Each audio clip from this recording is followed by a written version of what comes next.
Ben Shapiro, the conservative podcaster, has launched no other way to say this, but a very high dollar visual campaign for your consideration in order to clearly in his hopes of winning a Golden Globe. This is the very first year that the Golden Globes, which is now owned by Jay Penske and the Penske Media Corporation, has included a new award group segment for podcasters. And they've announced a number of podcasts that are eligible for it, including, Ben Shapiro, Megyn Kelly, Candace Owens, Joe Rogan, some pretty eye-opening. Tucker Carlson. Pretty remarkable. Obviously, they have large audiences, and so it is what it is. But Shapiro seems like he is taking this race really seriously. We got our hands this week on some photos that show that Shapiro has this massive campaign on the electronic billboards inside Times Square, towering over people. I mean, these are multi-story electronic billboards that show him smiling. He's got his sunglasses on. He's looking cool, right? He's looking Hollywood. It's very Hollywood. It says best podcast, and for your consideration, he's sort of posed up against a wall. It's pretty remarkable. Then inside of Variety magazine, which Jay Penske owns, sort of their premier publication, they're also running these glossy, right inside the cover when you open it up, and there's that really nice, very expensive first possible ad you see. That is now Ben Shapiro's spot in the last week's edition with Best Podcast. He's taking this seriously, but Shapiro hasn't always loved the Golden Globes. In fact, we went back and looked at what he said about the Golden Globes just last year. Take a look. Alrighty, folks. So the Golden Globes happened last night. I don't know why anyone watched it. I'm so glad that we spent not 3 hours with those people. Hope you enjoyed that review of the Golden Globes, because even those 20 minutes were painful for me. John, it seems like his tone has shifted quite dramatically. This is someone who is, again, just last year, bashing the Golden Globes, questioning who would even want to waste their time watching this, saying he couldn't imagine spending 3 hours with those people. And now he's paying a lot of money trying to spend 3 hours with those people. Honestly, remarkable. The only thing that has changed from literally last year and all the previous years of the Golden Globes is now we have a new category of Best Podcasts. And it seems that he has decided that this is a great way to get serious credibility in this space, right? Like, podcasting is a very crowded space, especially in the right-wing media world right now, which is going through total convulsions as it fractures and it tears itself apart over, white supremacy and Nazi views being sort of injected into the mainstream via people like Tucker Carlson, who are on this very list. Megyn Kelly, who is defending Tucker Carlson. Like, they're tearing themselves apart. It does seem like Ben Shapiro here has decided that he wants to be, it's like almost mainstream. He wants the mainstream credibility and praise from the industry, but I don't know if that actually works for his brand. If anything, it actually seems a little hypocritical.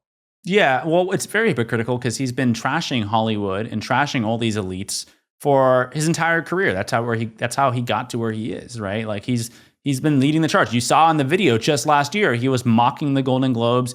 I mean, mocking award shows has been a thing in right-wing media for some time. So it's not too surprising that was what he was saying a year ago. What's surprising is now that he's spending tens of thousands of dollars, maybe even more, to try to win an award from a show he's built a career on mocking. And not only the show have they mocked, but the idea of Hollywood has always been like a villain, a boogeyman in right-wing media. It doesn't represent the values of the country. These are elitists. These are liberals. These are people who are destroying the country. And now he is trying to spend a lot of money wooing over that audience, trying to get this best Golden Globe. And I think it's part of a calculated play by Ben Shapiro. He's sort of maxed out, I think, the right-wing conservative audience. Like, those people, if you're not listening to him already in that audience, like, not much he's going to do, I think, to win you over. But recently, in addition to the Golden Globes, you've seen him pop up on CNN. Remember, he did that special election program with CNN. And it seems almost like he's trying to move past just winning over the conservative audience and winning over maybe a broader swath of the country that might consider his podcast if he just appears a little bit more palatable, a little bit less like the younger Ben Shapiro who was outspoken on, I guess, issues like Hollywood and more, a little more mainstream. Yeah, I do think that's the case as well. But I just find it hard to square that with the fact that over the years, while Shapiro himself is a more reasonable conservative, he does mainstream a lot of views that a lot of the fringier and farther right people have really harnessed and grown a really large audience and I think become more radicalized. It was Ben Shapiro's Daily Wire that hired people like Candace Owens and really fostered her to become this, online far right juggernaut now, where Shapiro and her have parted ways, and Shapiro has in the meantime since really sort of laid into her over her views around Israel and Gaza, accusations of anti-Semitism. There's a whole bunch of stuff going on there. It does feel like to me that Shapiro's now suddenly decided to sort of lean back toward, let's say, center-right position that would be palatable for mainstream audiences. But I question whether or not that's going to work and whether or not he's going to be able to keep his current audience as well. His company has made a lot of money, profiting off of extremist rhetoric. I mean, it's not only Candace Owens who famously worked at the Daily Wire. People like Matt Walsh, who say horrendous things on their programs on a regular basis. I think there was one comment he made about food stamps, like if immigrants were going to die if they didn't get food stamps, like he would say, don't give it to them or something like that. There's been commentary on the Daily Wire about giving the Chicago mayor the death penalty. I mean, really extreme rhetoric that Ben Shapiro, while he doesn't say it himself, certainly profits off of it because these people work at his company, the company that he founded. And also it's worth pointing out that while he was never Trump, like he literally wrote, he will never, ever support Donald Trump. That's a column he wrote in 2015, 2016. He now did campaign for Donald Trump this time around. And so he helped bring him back into power. He supports most of the things that Donald Trump is doing in this country. And while he does occasionally speak out against the far excesses of Trumpism, he is a Trump supporter. And so anyway, I think it's, he is certainly more moderate in today's world of conservative media or MAGA media, but it's not like he is a truly moderate himself either. I think he senses an opportunity, right? Especially right now under this administration, which is greenlighting deals. As long as you inject more conservative views into your air, whether that is on CNN, whether that is at Paramount with CBS, with Barry Weiss now running the newsroom there.